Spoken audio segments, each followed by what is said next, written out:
সুপ্রিয় সুধী, আমরা আজ এসেছি জাতীয় গণতান্ত্রিক পার্টি চাকপার কেন্দ্রীয় কার্যালয় এবং কেন্দ্রীয় কার্যালয়ে এসে আমরা আজকে বিশেষ করে বীর মুক্তিযোদ্ধা খন্দকার লুৎফর রহমান, উনি এই দলটির সভাপতি এবং ওনাকে আমরা আজকে সরাসরি প্রশ্ন করার জন্য ওনার অফিসে আমরা এসেছি।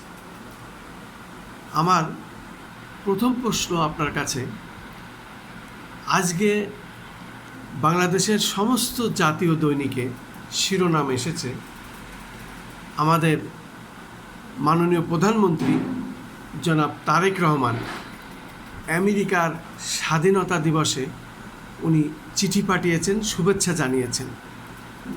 এই আন্তর্জাতিক পর্যায়ে যে আমাদের একটি বিষয় উনি তুলে ধরলেন, সেই বিষয়টা আপনার কাছে কেমন মনে হয়? কারণ আজকে বাংলাদেশ আমরা 55 বছর স্বাধীন হয়েছি। আমেরিকার স্বাধীনতার দিবসের জন্য আমাদের দেশের মাননীয় প্রধানমন্ত্রী জনাব তারেক রহমান চিঠি লিখেছেন এবং সেটা বিশেষভাবে জাতীয় দৈনিকে প্রচার হয়েছে। এই প্রসঙ্গে যদি আপনি একটু বলতেন, আন্তর্জাতিক অঙ্গনের কিছু কথা। সুন্দর একটা প্রশ্ন করেছেন। আপনারা জানেন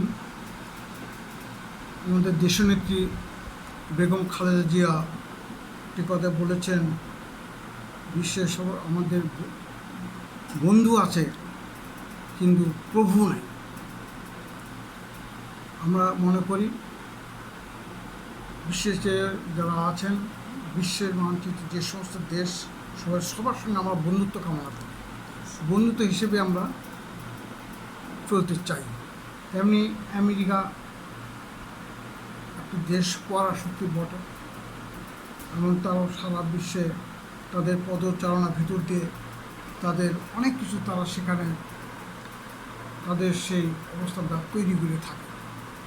তো সেই ক্ষেত্রে বাংলাদেশ আজকে যে পর্যায়ে আছে আপনারা জানেন,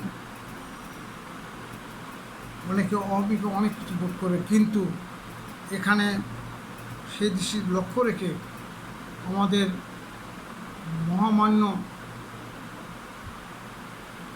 প্রধানমন্ত্রী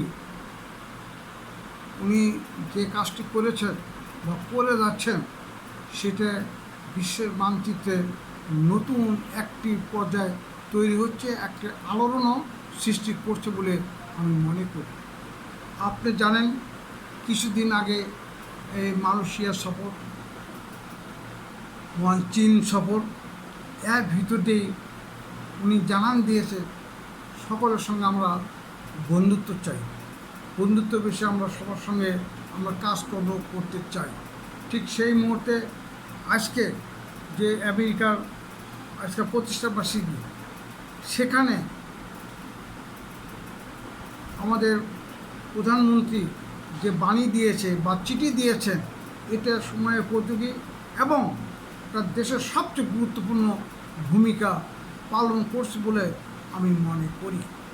আজকে সেখানে বাংলাদেশের ভাবমূর্তি এই ঘটনার পরে আরও উন্নত শিখরে চলে গিয়েছে বলে আমি মনে করি।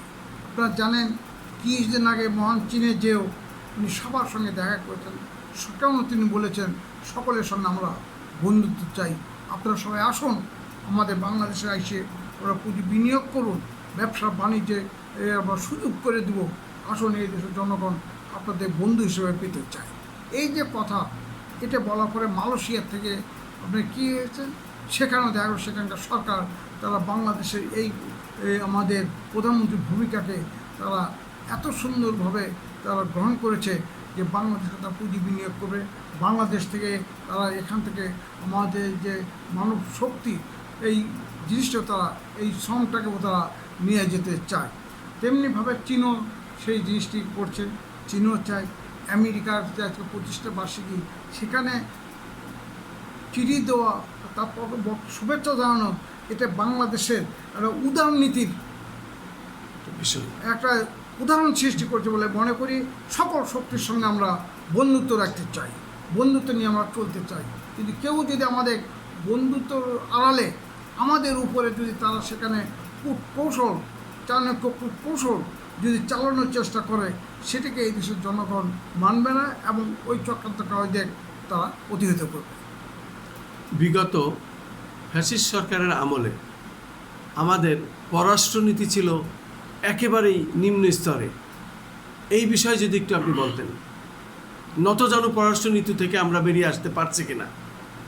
হ্যাঁ, এই দেশের জনগণ এই পরিবর্তনের পর থেকে এই দেশের জনগণের যে জাগরণ, যে চিন্তা চেতনা, তার ভিতর থেকে আমরা বাহির হওয়ার চেষ্টা করছি এবং এই দীর্ঘদিন যাবত আমরা আন্দোলন সংগ্রাম করছি, কিন্তু পরবর্তীতে যেটা সামনে চলে এসেছে এই 24শে জুলাই, এই পরিবর্তনের ভিতর দিয়েই নতুন আঙ্গিকে নতুনভাবে এই পরিবেশটা তৈরি হয়েছে। আমার বাংলাদেশের জনগণ আমরা নিজের পায়ে দাঁড়াতে চাই, সবার সঙ্গে বন্ধুত্ব, কারোর সঙ্গে অন্য ওই গোলামি বা এই ধরনের চিন্তা আমরা করতে পারি না। তবে পার্শ্ববর্তী রাষ্ট্র ভারত, সে যা মনে করে এতদিন আমাদের আমাদের অর্থনৈতিক সকল দিকে তারা যে চাপ সৃষ্টি করে আমাদের একটা অন্য দিকে পাঠিয়েছিল, এই দেশের জনগণ আমরা নিজের পায়ে দাঁড়িয়ে তারা আবার প্রমাণ করে দিয়েছে ওটা করে কোনো লাভ হবে না। আমরা নিজের পায়ে দাঁড়াতে চাই, নিজেদের অবস্থা দৃঢ় করতে চাই, সবার সঙ্গে বন্ধুত্ব চাই। বন্ধুত্বের আড়ালে যদি তারা মনে করে যে আমরা ওই দেশকে শোষণ এবং শাসন করব, তাদের সেই হাতে ভুলে যেতে হবে। বাংলার জনগণ জেগে গেছে এবং আমি মনে করি আমাদের বর্তমান তারেক রহমান সরকারের নেতৃত্বে এখানে জনগণ তারা তাদের যে অবস্থানটা তারা দৃঢ় করবে, নিজের পায়ে দাঁড়িয়ে তারা থাকবে, বিশ্বের সকল শক্তির সঙ্গে তার বন্ধুত্ব। কিন্তু কেউ বন্ধুত্ব আড়ালে কেউ যদি তার স্বার্থ নিয়ে যদি কোনো কিছু করে বা আমাদের যদি ধ্বংস করার চেষ্টা করে, তাকে এই দেশে জনগণ তারা প্রতিহত করবে। কারণ আমাদের অতীত ইতিহাসটা সংগ্রামের ইতিহাস, আন্দোলনের ইতিহাস। যদি তাই না হতো, এখানে পাক হানাদার বাহিনীকেও তারা সেখানে ক্ষমা করে নাই। 30 লাখ লোক শহীদ হয়েছে, 2 লাখ মা বোনের সম্মান হারিয়েছে, তারপর তারা নিজের পায়ে দাঁড়িয়ে এই দেশটাকে আস্তে আস্তে হাঁটি হাঁটি পা করে আজকে বিশ্বের মানচিত্রে নতুন করে স্থান করে নিয়েছে। আর অতীতে যারা যে কাজটি করেছে, তারা অবশ্যই এখান থেকেও শিক্ষা নিয়ে তারা সেই কাজটি করেছে। অতীতের কাজের বিনিময়ে আজকে আমি মনে করি এই বাংলাদেশের জনগণকে যারা দাবিয়ে রাখতে চেয়েছিল, সেখান থেকেও বাংলাদেশের জনগণ নিজের পায়ে দাঁড়িয়ে বিশ্বের মানচিত্রে তাদের অবস্থানটা দৃঢ়ভাবে তুলে ধরার চেষ্টা করতেছে।